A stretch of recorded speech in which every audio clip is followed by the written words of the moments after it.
نے ہمارا پرسوں کی بات چلی تھی موجودہ موضع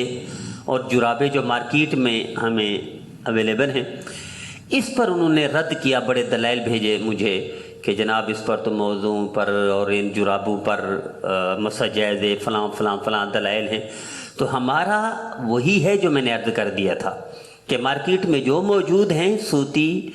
اور نیلون کے موضع اس پر کوئی مسح جائز نہیں۔ اگر کوئی مسح کر رہا ہے تو اس کو وضو نہیں ہے تو نماز نہیں ہے، تو اس کو لیے نماز ضائع نہ کریں، اس پر موضع پر وہ نہ کریں، اپنی نمازوں کو ضائع نہ کریں، اپنے دین کا ایک بڑا حصہ ستون دین کا اس کو ضائع نہ کریں۔ ہاں البتہ جو اختلاف کرتے ہیں کہ جناب یہ نیلون کے موضع ہیں اور یہ سوتی موضع ہیں پر اختلاف وہ کریں تو ٹھیک ہے، لکم دینکم ولی دین، آپ جانے، آپ کا دین جانے، آپ کا جانے، آپ دلائل جانے، آپ کا جانے، آپ کا مسلک جانے، آپ کا موقف جانے۔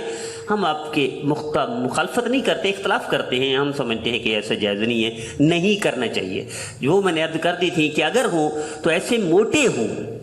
گرنے والے بھی نہ ہوں، کلومیٹر 2 کلومیٹر 3 کلومیٹر چلیں تو نیچے بھی نہ ہوں، اور پانی اوپر سے جانے تو نیچے پانی نہ چھن سکے، اس پر پانی کراس بھی نہ کر سکے، اتنا موٹے ہوں تو وہ میسر نہیں ہے۔ مجھے نہیں لگتا پورے پاکستان میں اگر کہیں وہ بن رہے ہوں، لہذا اس پر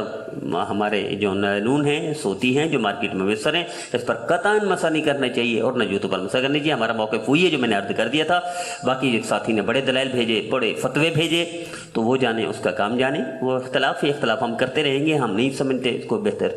بات۔